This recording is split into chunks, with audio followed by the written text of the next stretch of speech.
नमस्कार, सत श्री अकाल, राम राम। मैं आपका दोस्त किसान सलाहकार रमेश बांबू आप सबका दिल से आरबी सलाहकार यूट्यूब चैनल पर स्वागत करता हूं। और आज हम बात करेंगे साथियों, नरमे की फालगुडी को झड़ने से कैसे रोक सकते हैं और उसको हम टिंडे को जल्दी से जल्दी कैसे बना सकते हैं और नरमे की पैदावार को ज़्यादा से ज़्यादा कैसे ले सकते हैं। और जो किसान भाई ख़ास तौर पर जो चिंतित है सफ़ेद मच्छर को लेके, वाइट फ्लाई को लेके, हरे तीले को लेके या मतलब थ्रिप्स को लेके, वो पहले वाली वीडियो देख सकते हैं, उसमें अच्छे से उसके बारे में बताया गया है। तो आज जो मुख्य चर्चा हम करेंगे वो इसी पे करेंगे कि जो नरमे की फालगुडी है उनको झड़ने से कैसे रोका जा सकता है और इसमें हमें कौन सा प्रोडक्ट कौन से समय पर प्रयोग करें, क्योंकि मार्केट में मैंने देखा है कि 2-3 एक प्रोडक्ट ऐसे भी हैं जिनको किसानों को प्रमोट किया जा रहा है, बताया जा रहा है कि ये डालने के बाद आपका एक भी फालगुडी झड़ने की जो खतरा है वो नहीं रहेगा। लेकिन उसकी हकीकत क्या है, उसकी सच्चाई क्या है, वो कैसे काम करता है, मैं बिल्कुल बेधड़क होकर आपको बताना चाहूँगा कि मैं अपने बायर कंपनी के जो प्लानोफिक्स आता है और गरडा कंपनी का चमत्कार प्रोडक्ट आता है उस पे भी आपको ज़रूर जानकारी दूंगा कि वो कैसे काम करते हैं और कहाँ पर काम करते हैं और किस तरीके से अपने को यूज करना चाहिए। तो साथियों, सबसे पहले तो हर एक किसान की यही डिमांड होती है कि उसकी जो फसल की पैदावार है वो ज़्यादा से ज़्यादा हो। ऐसा कोई किसान नहीं है जो चाहता हो पैदावार कम हो। लेकिन जिस तरीके से हमारे को नरमे की फसल दिखाई देती है, कहीं ना कहीं उसमें कोई ना कोई कमी रहने के कारण जितनी हमारे को उम्मीद होती है उससे कहीं फसल कम मिलती है, उसका झाड़ कम रहता है। तो उस पे हम बड़े चिंतित हो जाते हैं कि देखने में तो लग रहा था कि अब की बार तो 15 क्विंटल प्लस चला जाएगा, क्योंकि जिस तरीके से आप नरमे की हाइट देख रहे हैं, अपने खेत का नरमा है तो 7 फुट की हाइट है, फालगुडी भी अच्छा लगा हुआ है, टिंडे भी अच्छी मात्रा के अंदर बने हुए हैं, मैं दिखाऊँगा आपको। और कोई बीमारी का अटैक भी ज़्यादा नहीं है। लेकिन उसके बावजूद भी क्या पैदावार में क्या अपने को संतुष्टि मिल पाती है और क्या हमारे को अब नरमे में इस जो कंडीशन है इस कंडीशन पे किस चीज़ का ध्यान देना चाहिए कि नहीं देना चाहिए, क्योंकि अब हमने इसमें जो फर्टिलाइज़र है वो तो डालने बंद कर ही दिए हैं और उसमें लगभग मान के चलो कि जैसे मौसम थोड़ा सा ठंडा होगा तो हम इसमें बीमारियाँ भी ऑटोमेटिक कंट्रोल भी हो जाएगी। लेकिन क्या उसके बाद में भी हमारे को इसमें ध्यान में क्या रखना चाहिए, तो सबसे पहले तो साथियों जो फालगुडी होते हैं इनको जड़ने का अपने को कारण पता होना चाहिए। थोड़ा सा क्या करते हैं किसान भाई, सोचते हैं कि जल्दी जल्दी में कुछ बता दिया जाए, तो आप बने रहे इस वीडियो के साथ, मेरे साथ बने रहें। 10 मिनट का वीडियो है लेकिन इतना ज्ञान आपको मिलेगा कि आप नरमे में कभी भी किसी से पूछने की आपको ज़रूरत नहीं पड़ेगी कि इसमें हमें क्या करना चाहिए, कैसे करना चाहिए। पूरा मैं आपको उदाहरण के साथ इसके समझाने की कोशिश करूँगा। फिर भी आपका कोई सुझाव हो, कोई कीमती आपकी राय हो या किसी चीज़ के बारे में स्पेशल पूछना चाहते हो तो आप कमेंट कर सकते हैं, मैं इसका ज़रूर आपको रिप्लाई करूँगा। साथियों, सबसे पहले क्या होता है कि फालगुडी गिरने के जो कारण हैं वो पहला कारण होता है कि ज़्यादा साथियों पानी लगाना या बरसात होने के कारण भी कुछ हद तक जो फालगुडी है वो गिर जाते हैं, क्योंकि ज़्यादा नमी का होना या ज़्यादा सूखे का होना दोनों ही एक कंडीशन के अंदर फालगुडी गिरने की समस्या वो रहती है। दूसरा साथियों, ज़्यादा नाइट्रोजन का प्रयोग करना। कुछ किसान भाई अभी तक भी नरमे की हाइट्स कितनी हो, कैसा भी हो, कोई भी टाइम हो, यूरिया को नहीं छोड़ते हैं। तो ज़्यादा नाइट्रोजन के कारण भी पौधे के अंदर काचापन, हरापन बना रहता है और उसके जो फालगुडी है उनकी गिरने की समस्या भी बनी रहती है।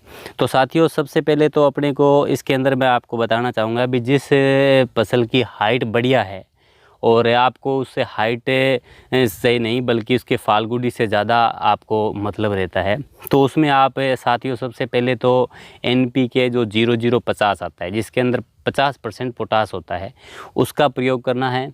और दूसरा साथियों, इसके अंदर आपको 0050 के साथ आपको यूज़ करना है बोरोन। बोरोन भी चिलीटेड के अंदर आता है, 20% चिलीटेड बोरोन आता है, उसका आपको प्रयोग करना है। इन दोनों का प्रयोग करने से क्या होगा साथियों कि जो फालगुडी हैं वो जल्दी तैयार होंगे और क्वालिटीदार तैयार होंगे।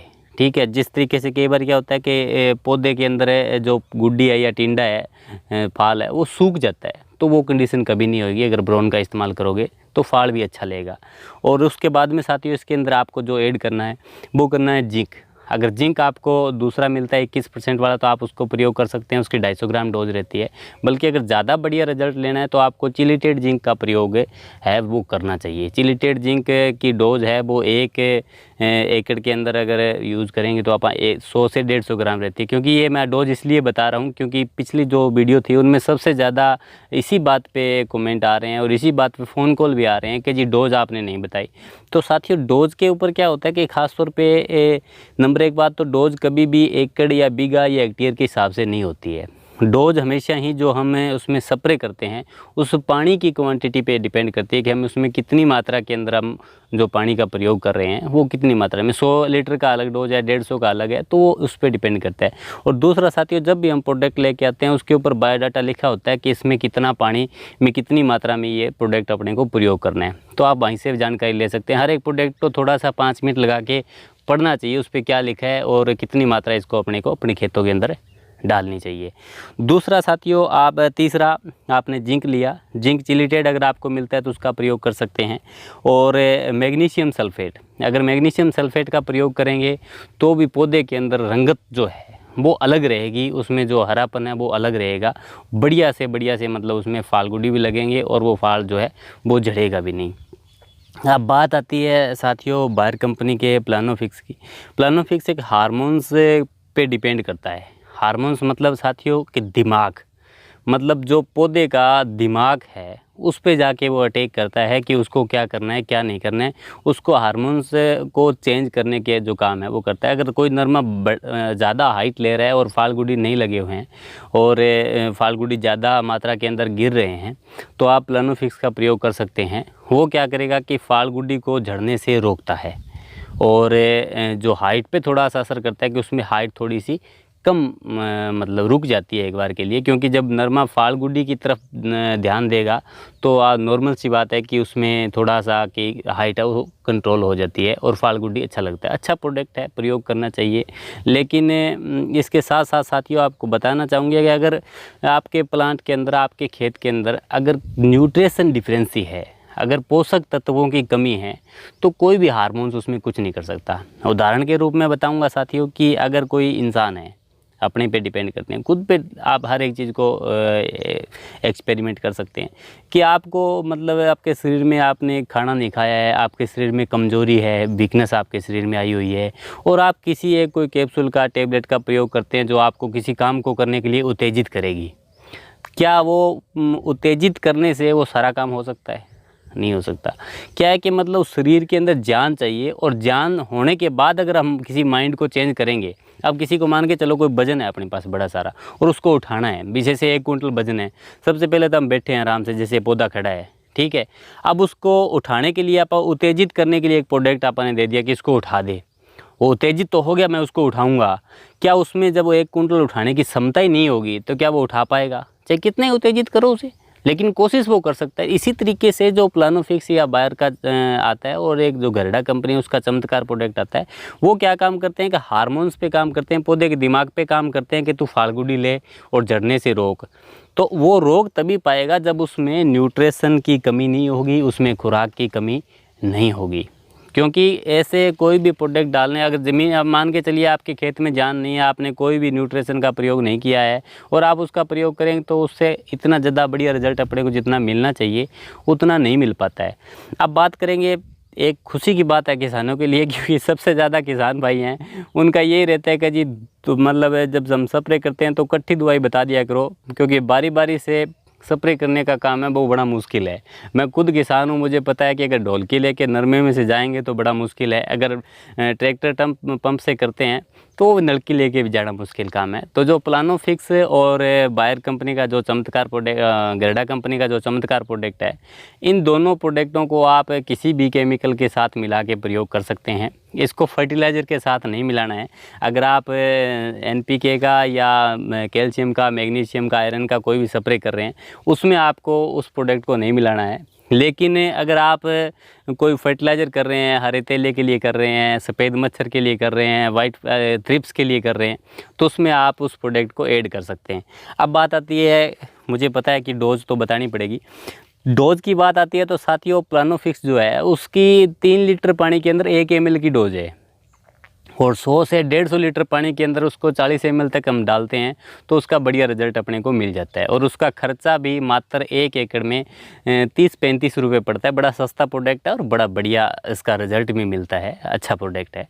और जो चमत्कार की बात करें तो वो थोड़ा सा महंगा पड़ता है, शायद उसका खर्चा लगभग 300-325 रुपये के आसपास पड़ता है और 250 ml उसकी 1 एकड़ की डोज है। तो उन दोनों में भी थोड़ा सा डिफरेंस, जिस तरीके से किसानों की मैं बात कहूँ, मैंने काफ़ी किसानों से बात की थी तो उनका कहना है भी जिस नरमे में फाड़ गुड्डी कम है, लगा नहीं है, तो उसमें चमत्कार का रिजल्ट ज़्यादा बढ़िया रहता है, क्योंकि वो फाड़ गुड्डी उठाने का काम भी बढ़िया करता है। और जो बायर कंपनी का प्लानोफिक्स है वो जो फाड़ गुड्डी लगे उसको रोकने में बढ़िया उसका रिजल्ट है। तो जिसमें लगे है भी नरमे में फाड़ गुड्डी अच्छा उठा रखा है तो सस्ता प्रोडक्ट प्लानोफिक्स का प्रयोग करिए। और जिनको लगता है कि अभी तक फाड़ गुड्डी उठाने का जिक्र ही नहीं है और नरमा एक तरीके से हाइट पे ज़्यादा ध्यान दे रहा है, तो उसमें आप चमत्कार का प्रयोग कर सकते हैं, तो वो ज़्यादा बढ़िया रहेगा। इसको किसी भी प्रोडक्ट के साथ मिला के प्रयोग कर सकते हैं, किसी का मतलब केमिकल के साथ, आपको फर्टिलाइज़र के साथ इसको नहीं मिलाना है। फर्टिलाइज़र को आप अलग से ही करोगे तो ज़्यादा बढ़िया रिजल्ट रहेगा। बाकी कुछ किसान बोलते हैं जी हम तो साथ मिला के करते हैं, तो देखो जी अपना खेत है, अपने पास ढोलकी है, अपनी दवाई है, कोई भी मिला के कुछ भी करो, कौन रोकता है अपने को। लेकिन जहाँ तक मेरा मानना है कि फर्टिलाइज़र को अगर हम अलग से करेंगे, फर्टिलाइज़र आप 2-3-4 मिक्स कर सकते हैं, जैसे 0050 NPK ले लिया, बोरोन ले लिया, जिंक ले लिया, मैग्नीशियम सल्फेट ले लिया, इनको मिला के करेंगे तो ज़्यादा बढ़िया रहेगा। और जो प्रोडक्ट दूसरा आपको बताया बायर का और गरडा का, उनको आप केमिकल के साथ मिला के प्रयोग कर सकते हैं।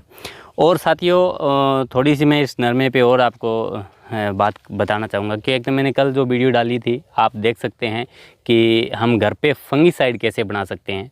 क्योंकि जब 3 कंडीशनें होती है नरमे में, एक तो होता है पोषक तत्व की कमी, दूसरा होता है बीमारियां, और तीसरा आता है साथियों फंगीसाइड। जो फंगस है वो एक बीमारियों में आ जाता है, फफूंदनाशक जिसको बोलते हैं। उसके लिए भी अपने को इसमें कहीं ना कहीं ध्यान देना चाहिए कि इसको हरा भरा रखने के लिए। तो आप जो वीडियो पीछे वाली जो वीडियो है उसको देख सकते हैं कि आग से हम किस तरीके से फंगीसाइड घर पे तैयार कर सकते हैं और उसका कैसे प्रयोग कर सकते हैं। और दूसरा साथियों कि नरमे को हरा भरा लास्ट तक रखना सबसे ज़्यादा ज़रूरी है अगर अच्छी पैदावार लेनी है तो। क्योंकि नरमे की पैदावार के लिए अगर नरमा जब खिड़ता है ना, तब पत्ते हरे होंगे तो उसमें वजन होगा, और जब टिंडा खिड़ेगा और पत्ते नहीं होंगे, सूखा होगा पौधा, तो उसमें वजन नहीं होगा। ये बात आपको नोट कर लेनी है। दूसरी बात है, कुछ किसान भाई बोलते थे कि सर इसमें पता नहीं घरेलू प्रोडक्टों की बात करते हैं कि ये डाल सकते हैं। जो चीज़ आदमी खा सकता है, पशु खा सकते हैं, वो खेत में स्प्रे कर सकते हो, उसका कोई नुकसान नहीं है। तीसरी बात साथियों बताना चाहूँगा कि आप जब पहली चुगाई कर लेते हैं नरमे की, तो उसके बाद में हमें उसमें सिर्फ चुगाई की तरफ ध्यान देते हैं, क्योंकि चुगारे मिलते नहीं हैं, तो हमारा ध्यान सिर्फ वहीं रहता है कि इसको लेके आएँ, कहाँ लेके आएँ, इसकी क्या करें। तो उस समय कहीं ना कहीं मार खा जाते हैं और 2-3 क्विंटल नरमे की पैदावार में मार खा जाते हैं। पहली चुगाई के करने के बाद भी साथियों आपको 0050 का प्रयोग करना है, जिससे नरमे की जो वजन है वो बना रहे, उसकी क्वालिटी है वो बनी रहे, और जो लास्ट के जो फाल गुड़ी लगे हैं वो जल्दी से जल्दी तैयार हो सकें और उसका प्रयोग कर सकें। तो जो न्यूट्रिशन आपको बताएं वो आपको पहली चुगाई करने के बाद भी डालना है। उसके बाद भी अगर आपको दूसरी चुगाई करने के बाद भी आपको लगता है कि इसमें काफ़ी हद तक टिंडे अभी तक बने हुए हैं और बनने वाले हैं, या फाल गुड़ी अच्छा है, तो आप दूसरी चुगाई के बाद भी इसका प्रयोग कर सकते हैं। ये छोटी सी जानकारी साथियों आपको कैसे लगी मुझे कमेंट में ज़रूर बताएं। जब आप कमेंट करते हैं और आप किसी चीज़ के बारे में पूछते हैं या बोलते हैं कि ये अच्छा लगा, तो दिल को संतुष्टि मिलती है। जैसे कल वाली वीडियो में कुछ भाइयों ने लिखा इस चीज़ को हमने प्रयोग किया जिसका बहुत बढ़िया रिजल्ट मिला, तो उससे सारे किसानों को फ़ायदा होता है कि हाँ इस चीज़ का प्रयोग करने से इसका फ़ायदा होता है। और भी अगर आपको कोई चीज़ की समझ में नहीं आई हो तो आप मुझे कॉल कर सकते हैं या कमेंट कर सकते हैं। कमेंट करोगे तो मैं आपका इसका रिप्लाई दे दूंगा। और कॉल करने का भी साथियों कुछ समय होता है थोड़ा सा भी। एक दिन मेरे पास रात को 2 बजे फ़ोन आया, बोले जी क्या है वो थोड़े हरे तेले के बारे में जानकारी लेनी थी। सर आप क्या कर रहे हो? क्या जी मैं पानी लगा रहा हूँ। तो साथियों कि सारे किसान मेरे को पता है रात को भी पानी लगाते हैं, दिन में लगाते हैं, लेकिन ज़रूरत नहीं है कि आपकी बारी और मेरी बारी एक ही दिन हो, मैं भी पानी लगा रहा हूँ। तो रात को मतलब फ़ोन करके पूछना थोड़ा सा मतलब अच्छा नहीं लगता कि हम अब जिस कंडीशन में होते हैं उसी कंडीशन में फ़ोन कर लेते हैं। तो आप एक मतलब दिन में जैसे सुबह 10 बजे से शाम को 5 बजे तक कॉल करें तो बंदा बिल्कुल फ्रेश होता है अपने काम से और से, तो आपसे अच्छे से जानकारी उसमें देने में मतलब बढ़िया रहता है। और साथियों आप अपना जो सुझाव है खेती बाड़ी संबंधित कोई जो सुझाव है या कोई आप फार्मूला प्रयोग करते हैं जिसका रिजल्ट बढ़िया मिला हो, तो ऐसी बातें हमारे साथ ज़रूर शेयर किया करें ताकि वो किसानों के साथ हम शेयर कर सकें। आप सबका वीडियो देखने के लिए दिल से बहुत बहुत धन्यवाद, शुक्रिया। मैं आपका दोस्त किसान सलाहकार रमेश बाबू।